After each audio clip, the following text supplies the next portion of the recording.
Hey guys, what's up? It's McNeil from Louison Automotive, and today we're going to be talking about this huge car bubble that's basically getting ready to pop, in my opinion. Okay, so I've been selling used cars since 2013, and I'm going to share in this video today a little bit of those trends that I've been noticing in the used car market for a while, before the pandemic, before these huge inflated prices, and what kind of strain those massive fantasy inflated numbers on the used car pricing is going to do to the used car industry. So I think there's going to be a used car bubble popping, which would be just as bad probably as when the 2008 housing market crash, or everybody talking about stock market crash. I think we should pay attention to the used car bubble and when it's about to pop.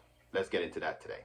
Again, if you're new to this channel, hey, I'm McNeil, and we do a lot of automotive type videos here. So before we get into the video, again, if you are new here and you want to like, subscribe, share to our content, and give us an early thumbs up, we appreciate you. Regardless, let's just get into the video today, okay? Now, before we get into when this thing is going to pop, because nobody can really predict exactly when it's going to pop, because also when the housing bubble eventually popped, nobody could have predicted exactly when it's going to happen. But let's rewind a little bit so you can understand why I think this is super dangerous to basically overall car market or the economy as a whole.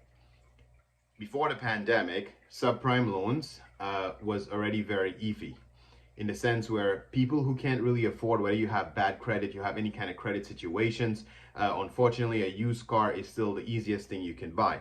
Nobody is going to borrow you money, but you will somehow get approved for a used car loan.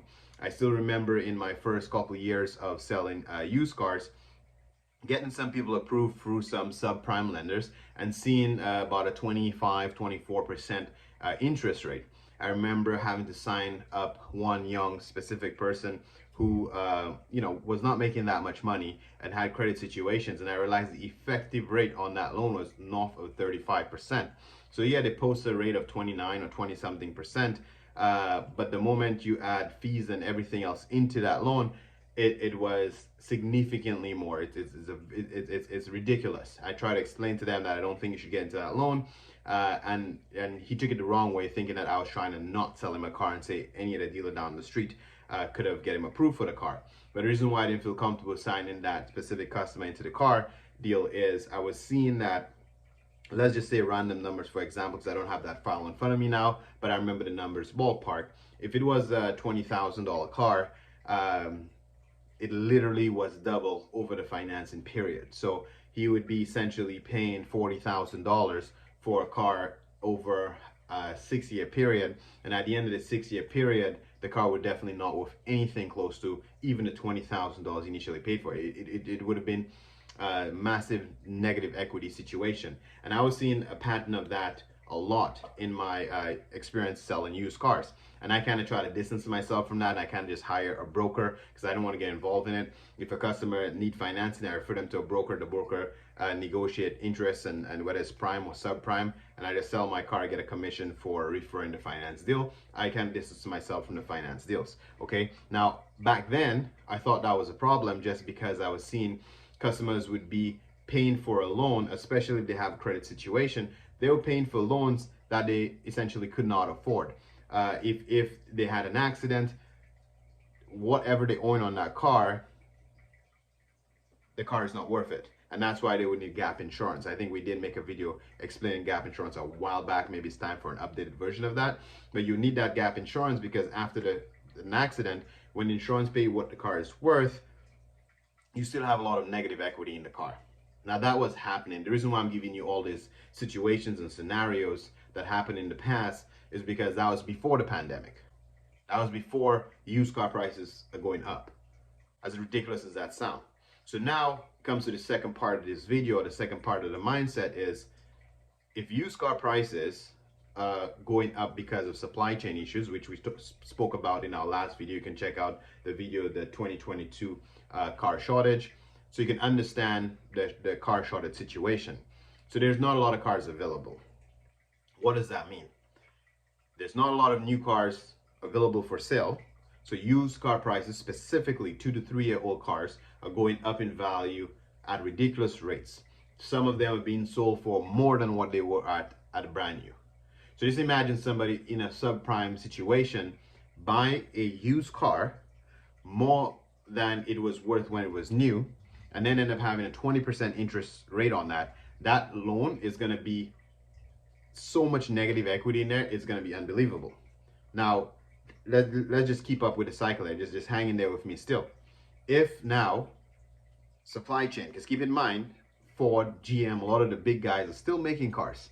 Even they can't find the chips for all the vehicles yet. They're making vehicles, they're storing them away, and they're trying to make some vehicles to try to catch up. The moment they can keep up with the chip shortage and find the chips and the supply they need, is going into regular production and is going into the cars that have been parked there waiting. So at some point, we don't know when that's going to happen, but I believe there's going to be a surge of new cars getting into dealerships. So dealerships are going to be going with from maybe having 20% of the inventory they normally have to having 100% of inventory they normally have real quick. Now, when those dealers end up with so much new inventory, the next tidal wave is going to go to the car rental companies. Because you have to understand a lot of used cars also come from rental car companies. So rental car companies are being forced to hang on to the cars longer than they normally do because they cannot find new cars. So when they get a bunch of new cars for the rental fleet, all of these rental cars are going to end up in the used car market. Then when dealers start flooding the market with their new cars at now more realistic prices, that means those used cars that were sold, people are going to start asking themselves, why am I paying $40,000? We're paying off a loan, $40,000 loan for a car that I can now go buy brand new for maybe $25,000. So now, like I mentioned, the car rental companies are going to start flooding the auctions with the used inventory because now they have access to new inventory. The second tidal wave to the auction will be list returns. List returns were negotiated in this high pricing market. So the dealers have to assume what your car is going to worth in 2 years and offer you money based on those projected prices, which could change, obviously, if there's a lot of cars on the market in 3 years. So a lot of people may not choose to buy out their lease. They'll just return it to the dealer, which will then, the dealer will not want it because it'll be too much negative equity for them as well. They'll return it to the manufacturer, which the manufacturer will send to dealer auctions as well.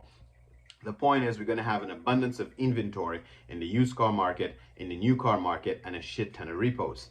Let's not forget the repos. And the reason why we're going to have repos is, what is stopping somebody with already bad credit to keep paying? Why would they keep paying for a loan? Like the first analogy I gave way early in the beginning of the video, if somebody's in a loan for $40,000 and the car is only worth 20 grand, because remember with interest, that's how much they end up paying, the credit's already fucked up anyway.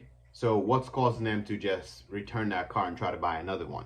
So before they could probably just default on that loan, let somebody repo it, and then start all over again, and then now buy the car that they once paid 20 grand for maybe 18 grand or 15 grand, and then even if now the loan is 30,000, because they still save 10 grand. You know what I'm trying to say? So the bottom line is, we do not know exactly when it's going to pop, but the combination of when supply chain eventually picks up, the combination of too many used cars will be available on the market, and those ridiculous interest rates that the subprime lenders charge. And I know we like to give dealerships a lot of flag and hate on those interest rates, but a lot of it doesn't come from the dealer. Some of them are even your major banks, your major financial institutions are the ones offering people those high interest rates. I'm not going to call out any specific bank here, but a lot of them own a lot of the small independent finance companies just so that they shield in behind the big name. But they the ones, the same greed from those banks that were causing the housing market crash, they're investing in those loans that are overbooking those used cars.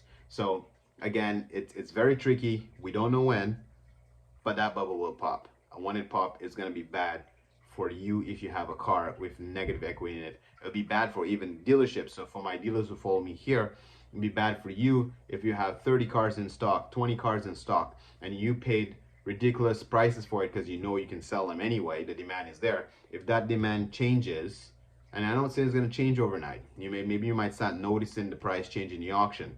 But when you have this price changes and you have AFC and next year debt on those cars, and those cars no longer worth what you paid for them, you're going to be taking big losses too. So dealers are going to feel the pinch too. It's not just the consumer, but dealers have to watch out too, because you have to be careful with how many cars you keep based on the amount of cars you can turn around a month. And that's why you notice for the past couple of months, even into this year, I'll be very conservative how many cars I keep, how many cars I try to sell. I'm going to make my dealership more of a hobby thing and focus more on my repair shop. But eventually I will start getting cars when things start to normalize. I don't know when it's going to happen. I don't know when it's going to pop. But I'm just saying, keep your eyes open and be careful out there.